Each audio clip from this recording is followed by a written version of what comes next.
Hi hello నమస్తే అందరికీ welcome to my channel Gana stories world. Story చదివే ముందు ఛానల్ని తప్పకుండా సబ్స్క్రైబ్ చేసుకొని లైక్ చేసి మీ ఫ్రెండ్స్ అండ్ ఫ్యామిలీస్కి షేర్ చేయండి. ఇక స్టోరీలోకి వెళ్ళిపోదాం. My bad boy episode 311.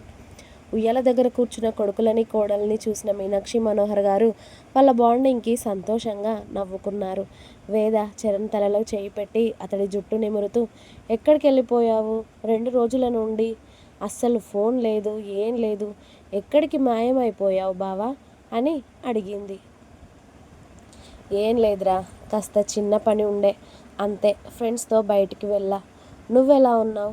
నీ హెల్త్ ఎలా ఉంది అని వేద పొట్ట మీద చేయి వేసి, నా బంగారు కొండ ఎలా ఉన్నాడు అని అడిగాడు. బానే ఉన్నా బావా అని చెప్పింది వేద.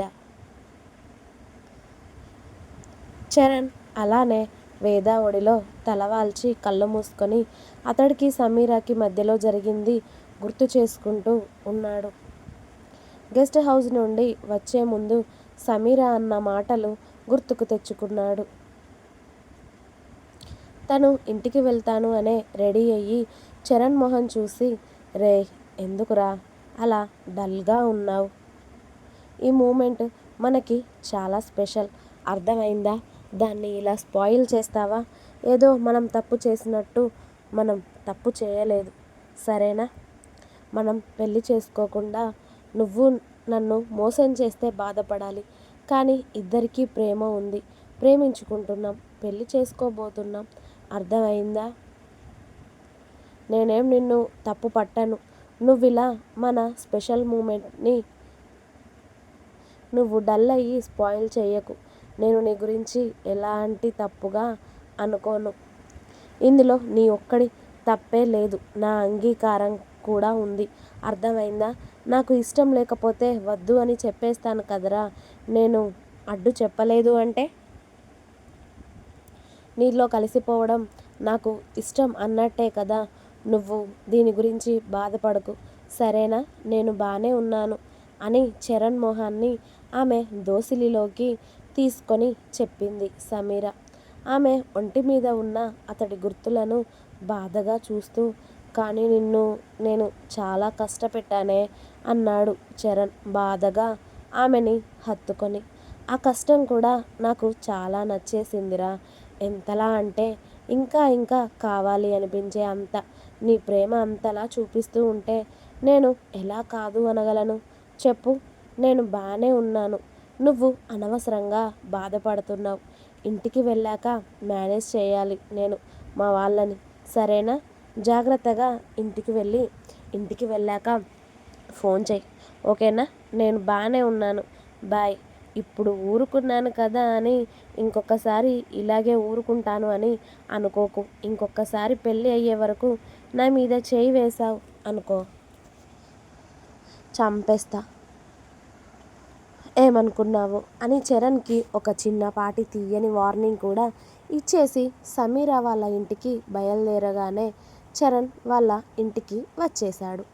రుద్రబాబుకి చరణ్ సమీర గెస్ట్ హౌస్లోనే ఉన్నారు అని తెలుసు, కానీ తమ్ముడు ఇలా పెళ్ళి అవ్వకముందే తొందరపడతాడు అని తెలియదు కదా.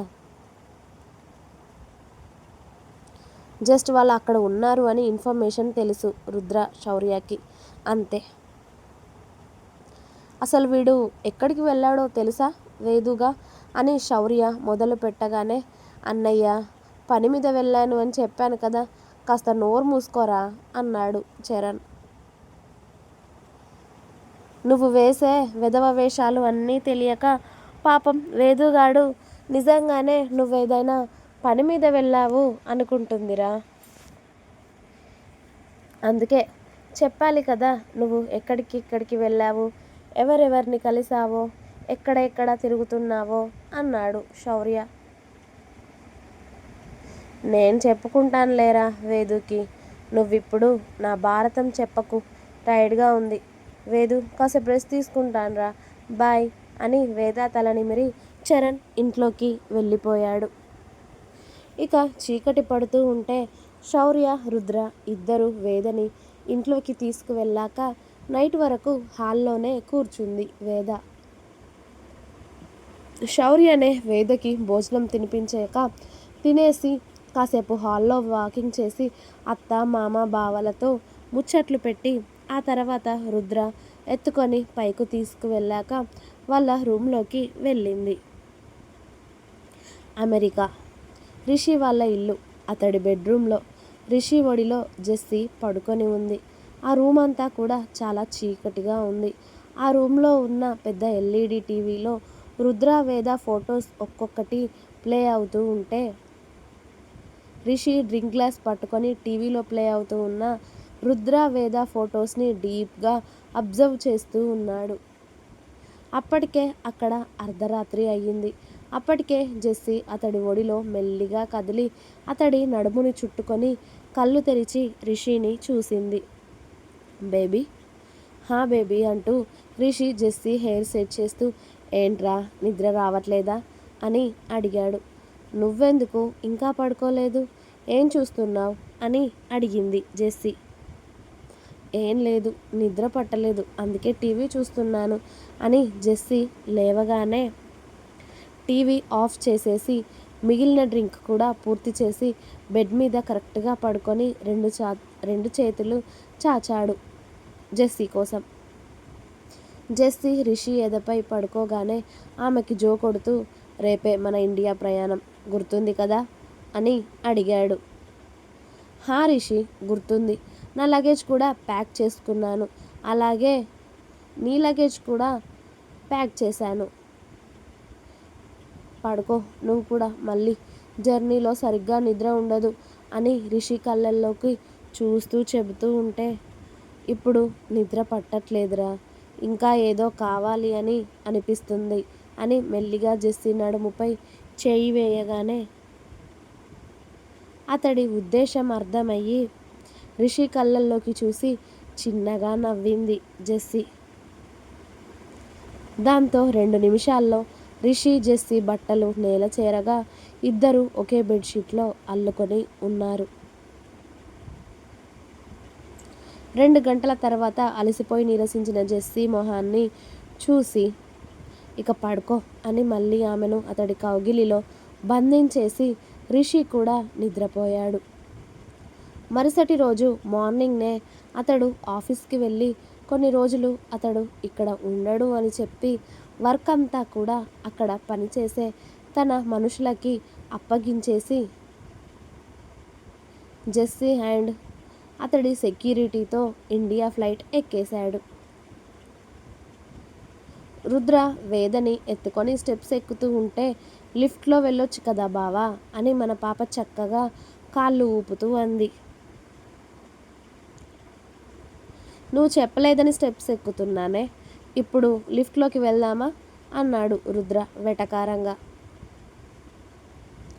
ఇప్పుడెందుకు అంత వెటకారం అని వేద మూతి ముడుచుకొని మన పాప చేతులు ఖాళీగా ఉండవు కాబట్టి రుద్ర మెడలో ఆమె చేతులు మాలలా వేసి ఆమె వేళ్లతో రుద్ర మొహాన్ని తడుముతూ ఉంటుంది. రూమ్లోకి వెళ్ళాక తన్నులు తినాలి అనే ప్రోగ్రాం పెట్టుకుందామంటే ఇలాంటి పిచ్చి పిచ్చి వేషాలు వేయకపోతే సైలెంట్గా ఉండు అన్నాడు రుద్ర. నీకు కాస్త కూడా రొమాన్స్ సెన్స్ లేదు బావా అంది వేద పుసుక్కున. అవునా, సరేలే అని రుద్ర సైలెంట్గా వేదని వాళ్ళ రూమ్లోకి తీసుకువెళ్ళి వార్డ్రోబ్లో ఉన్న ఒక శారీ తీసి వేద మొహాన విసిరి ఫ్రెష్ అయి ఈ శారీ కట్టుకొని రావే అని ఆర్డర్ వేశాడు. ఈ చీకట్లో శారీ ఏంటి బావా అంది వేద అయోమయంగా తన మొహాన పడ్డ శారీని చేతుల్లోకి తీసుకొని. చెప్పింది చేయాలి, ఇలా ఎదురు ప్రశ్నలు వేస్తేనే నాకు కాళ్ళుద్ది, వెళ్ళవే అన్నాడు రుద్ర. ఏంటో మా ఆయనకి దయ్యం పట్టినట్టుంది, అర్ధరాత్రి పూట చీర కట్టుకోమంటున్నాడు, ఏంటో ఈ మహానుభావుడు అని రుద్రని తిట్టుకుంటూనే వెళ్ళి వేడి నీళ్ళతో స్నానం చేసి బ్లౌజ్ ఇంకా పెట్టికోట్తో బయటికి వచ్చి రుద్ర ముందే చీర కట్టుకుంటుంది వేద. ఆమె పూర్తిగా చీర కట్టుకునే వరకు ఆమెనే కనురెప్ప కొట్టకుండా చూస్తూ ఉంటాడు రుద్ర బెడ్పై కూర్చొని. చీర కట్టుకొని, హెయిర్ లీవ్ చేసుకొని, కోమ్ చేసుకొని, నుదుటిన బొట్టు కుంకుమ పెట్టుకొని రుద్ర దగ్గరికి వచ్చి, కట్టుకున్నాను, ఎలా ఉన్నాను అని అడుగుతుంది వేద. ఇలారా అని రుద్ర మెల్లిగా వేదాని అతడి ఒడిలోకి తీసుకొని ఆమె నుదుటున ఓ ముద్దు అద్ది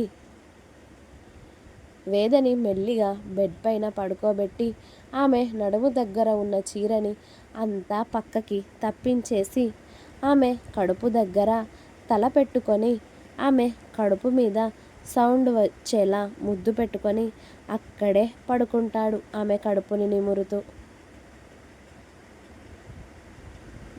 ఎందుకు చీర కట్టుకోమన్నావు బావా అని అడిగింది వేద రుద్ర జుట్టుని మెల్లిగా మసాజ్ చేస్తున్నట్టు లాగుతూ. నా బేబీని ఫీల్ అవ్వాలి అనే అంటూ అతడు 2 చేతులతో ఆమె నడుమును చుట్టేసి ఆమె కడుపుపై తల పెట్టుకొని పడుకున్నాడు.